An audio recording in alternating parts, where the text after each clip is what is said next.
What is up, everybody? Welcome to the first video on my YouTube channel. This channel is called Jay the Reader. I am Jay, and obviously from the name of the channel you could assume we're going to be talking about books, reading, and all that fun stuff. This video is not just going to be an introductory video of me introducing myself. This is actually also going to be, we're going to be talking about a book in this video. We'll get to that in just a few minutes, but first let me do a quick introduction about who I am and why I decided to start this channel. I actually haven't always been a reader. I just became a reader recently. I never thought I could read in the past as a child, through high school, all that stuff, because I have dyslexia. If you don't know what dyslexia is, it's often described as like words jumbling up and stuff like that, but there's other symptoms of it too, but it's always been super hard for me to read and grasp the words on the page that I'm seeing. I always get sidetracked, I always get frustrated, or I used to always get frustrated. Now I can read. I proved to myself that I can do that. I was at a used bookstore and I saw the Goosebumps books in the kids section. I walked over, I picked one up, I said, you know, I'm gonna buy this, I'm gonna read one of these books. It was a huge accomplishment for me. Even though it was only 120 pages, I never thought I was gonna ever read a book. I just never had the idea, and now I'm reading all the time. I proved to myself that I could do it, and that's also why one of the reasons why I want to make this channel. I want to prove to others that if you have dyslexia or a learning disability, you can read and enjoy it. It's just something you have to train your mind to do. So I thought and pondered on creating a YouTube channel for about a week, and I thought about why would I start it, what would I talk about, and I finally landed on creating the channel and talking about middle grade horror. Middle grade horror is stuff like Goosebumps, Creepers, Frightville, there's a bunch of other ones, and they're super fun books. They're easy to read, they're digestible, they're made for kids, they're not too scary, but they are creepy, and some of them have pretty creepy imagery, and you can kind of imagine it in your head, and it kind of gets to you, makes your skin crawl a little bit. I think there are tons of adults out there who do enjoy these books, but not enough people are talking about them. There's a few people on this platform talking about their love for Goosebumps and middle grade horror, but nowhere near enough. These books deserve a lot more recognition than they get. So today, in my very first video, I thought it'd be really cool to talk about the very first book that I got a couple weeks ago that got me into reading, and just having a discussion about it, the things I like about it, the things that I don't. Well, spoiler, there's a lot I like about it, and just all that good stuff. So without further ado, today we are talking about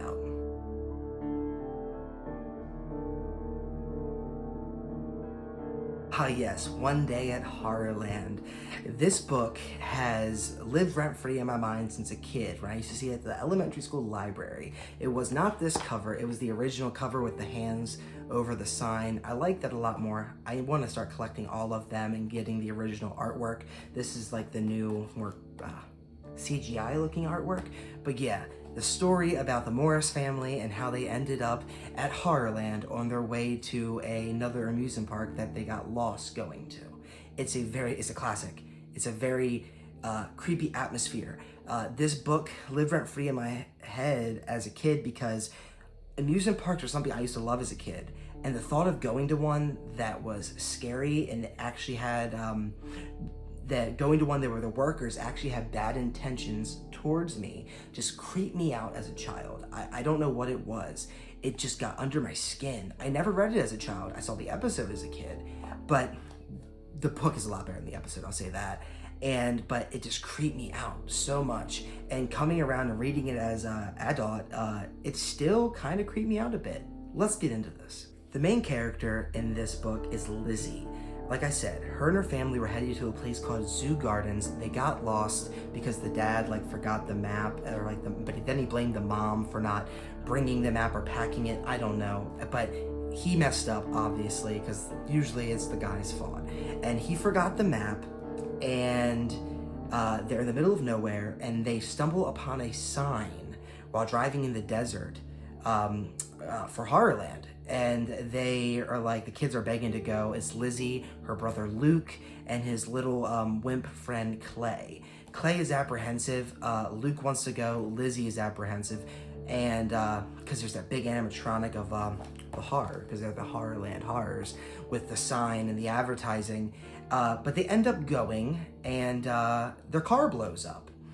And they are pretty much, as they walk into the theme park, Horrorland, and they're greeted by someone in a costume that looks like this guy, green with horns, and it's described that they have purple tails in here. And, everything seems fine. Luke's little Luke's excited, Lizzie's a little apprehensive, Clay is scared, but everything seems cool. The mom and dad split up to try to fix the car, find a way to fix it, and they let their kids run off into this terrifying theme park where their car just blew up. Yeah, it's nonsensical, but that's what happens. As the kids run off, they're going through different areas of the park and they're realizing that there is an overwhelming sense of something's not right. There's kids crying. Well, Lizzie realizes something's not right. There's little kids crying, leaving attractions with their parents, and it's just feeling pretty dark. Luke is kind of blowing it off like, oh, this place is supposed to be scary. Of course the kids are crying. That means that the workers here are doing their job. It's called Horrorland. But Clay, his friend, has an uneasy feeling as well. But they continue to venture deeper into the park and they find an attraction to go on, and stuff goes wrong from this point on. This is the part of the video where spoilers are gonna kind of come in. I don't know if you guys care about spoilers on a children's book that came out in the 90s, but if you haven't read the book, yeah, I would skip ahead. I'll put the timestamp to when the spoilers end on the screen right here. But if you don't care and you're just here to discuss this book and listen to my thoughts on the book, just keep watching. At this point, they get to like I said, the first attraction is called the Doom Slide. There's 10 different slides. I'll say this part really kind of grabbed my attention. The way that R.L. Stine described just the structure, it was like a big mountain and a spiraling staircase on the inside that was pitch black. And the kids walk up, all three of them, Lizzie, Luke, and Clay, and there's 1 through 10, and there's a slide for each number. And then the horrors at the top, the green monster people, are standing at the top and they say, pick your slide carefully because 1, you'll slide forever to your doom. So they've all picked the slide, and the way he describes as they're going down is pretty cool. It really just kind of grabs your attention. It's the words he uses and stuff like that. It really just kind of makes you feel like you're on the slide yourself. Lizzie and Luke exit the bottom of the slide like, oh, it's so fun. But then they realize something. Clay is not there. So they start freaking out, like, where's Clay? Of course they think, like, this is just an amusement park. He's not sliding to his doom. That's nonsensical. They wouldn't be allowed to do that. But then for the time keeps going on, and Clay doesn't come out of the chute at the bottom of the slide. They decide to go around the front and look for him. They ask Ahara, where is he at? So they decide to go up and take the same slide that he took, because he's still not out at the bottom.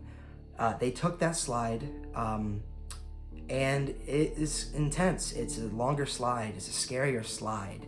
It's there's fire and pyrotechnics, and it's they think they're sliding to their doom. Like, maybe they're not lying. This is the doom slide. We're gonna die on this slide.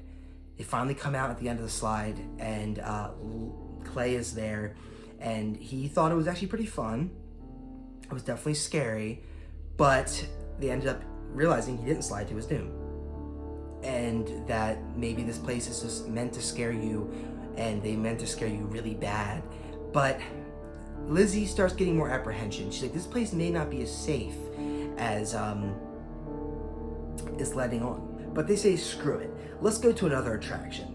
I'm gonna say, this next attraction they go into really irked me because I have claustrophobia, and it's a really confined space. They're in a house of mirrors, or like a glass maze. And pretty much what happens is they're going through, they get separated, and they all get stuck in their own little capsules, and like there's no way out of the capsules. And the walls start closing in. And as they close in, you can actually feel the tension rising in the text, and it feels so claustrophobic when I was reading it. It really got under my skin. But eventually, there's like a trapdoor at the bottom of the floor, and all three of them come out, and they're safe for now. But it really got me good, I will say. And for a kid's book, it got me good. I was definitely on the edge of my seat. So Lizzie and Clay are done. They're like, screw this place. I'm leaving. I want nothing to do with this. These rides are not safe. They are actually trying to hurt us. But then Luke's being a little brat, and he's like, no. It's safe. They're meant to be this scary. They're not going to hurt us. See, we're fine. But Lizzie and Clay are smarter than that. They're starting to realize something is not right about this place. So they go off, they're trying to find their parents. They haven't seen them in hours. Like, they're looking around this park and they're like, where are our parents? They're probably looking for us. They can't find them anywhere. And they're running through this park and they come across a barn. There's no way through. The barn is dark. It's called like the Bat Barn. And they are like, okay, there's no way out but through, so let's go through this barn.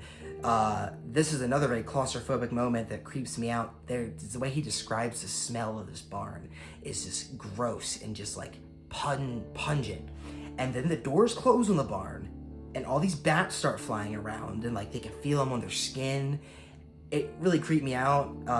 Of course, this is a children's book, so they all kind of were fine. The doors opened back up and they left the barn, and then Lizzie's still freaking out. Clay is over this whole day. He wants to leave this theme park. He's done. And but Luke is still like, this is so cool, because he's a little brat. But yeah, everyone else is kind of, well, the other two children are kind of catching on. This place is not what it seems. So some other minor stuff happens. They see some kids go into like a pool, or not a pool, like a lake called Alligator Lake. And they assume that like,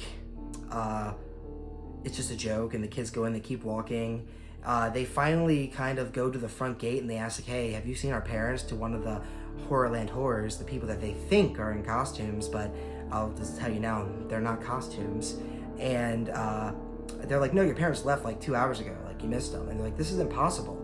Like, how did they leave 2 hours ago? They wouldn't leave us here. Lizzie's freaking out. She wants to know where her parents are. Like, she feels so like, almost like abandoned. And you can hear the fear in her voice when you read what she's saying. And it actually comes across very genuine and sad. But yeah, so she thinks her parents left. So they head back to like the alligator pond thing, and then someone grabs her from behind, and it's her dad, and obviously didn't leave. The horror was just messing with them. At this point, they all pretty much agree it's time to get the hell out of this theme park. This theme park is not what it seems. It's scary, and it just seems very real. But then the parents have a stupid idea of, let's ride a ride to get out of the park that takes us back to the front. So they go on this raft ride that's like coffins. And then as they're riding, like the coffin closes and like spiders start crawling all over them. And then like and then the coffin's open, and then when they get out, they're like, yo, this is too scary. Everyone agrees, we gotta get out of here. They book it to the front gate, and then they see a sign that's like, no one leaves Horrorland alive. They're like, oh crap, like this is real. And they turn around and like I think it said hundreds of Horrorland horrors are walking towards them, the green monsters. And yeah, they surround them. And pretty much like what they reveal is, oh, you're on a game show, by the way, or like you're like Monster TV or whatever. You're on a game show and you are doing great, and you pretty much won a brand new car because of how good you've been doing on this like Monsterland reality game show type thing. And they say, you just go through this door over here, guys, and you'll get your brand new car. And, well, they're dumb for believing that, so they walk through the door, of course, into this dark abyss. This is what I really liked about this book. This is, like, my favorite part about it. It's very different than the episode. They gotta go through, like, when they get into this go through the door into the dark abyss, they're on, like, a obstacle course that can actually kill them. And, so there's like monsters all around them, and they have to run from them, get through the obstacle course, and you can live pretty much. And it actually gets kind of violent. Like the dad gets picked up and slammed into the ground a couple times, and then like Lizzie gets all cut up, and like they actually describe it. It's actually pretty cool. But then they realize like, okay, these horrors are messing with us. These people are real. These are not just people in costumes. These are actual monsters. And they get back out and they say, we want to leave right now. And they pretty much chase them, and then they realize that there was a sign earlier in the park that said no pinching. And this is the stupidest part of the book to me. If you pinch the horrors, they like deflate. That's like how they die. So they start pinching on these horrors. And then they climb, like I think they get out somehow. I can't quite remember. I think they climb the gate, they get out, and then they hop in the Horrorland bus, and they drive their asses the whole way home.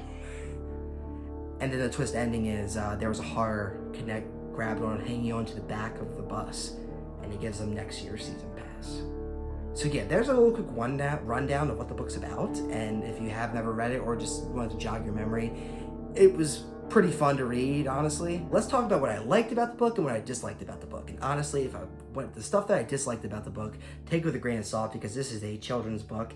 But yeah, I liked the atmosphere. It nailed it. Like as a kid, when I saw the picture of it, it felt like when I read it, it tracked. Like it felt eerie. It felt creepy. It just kind of made my skin crawl. It gave me that same vibe of like, this place is supposed to be such a happy place, but it's actually a really scary place, and these monsters want to kill you. And it really nailed that.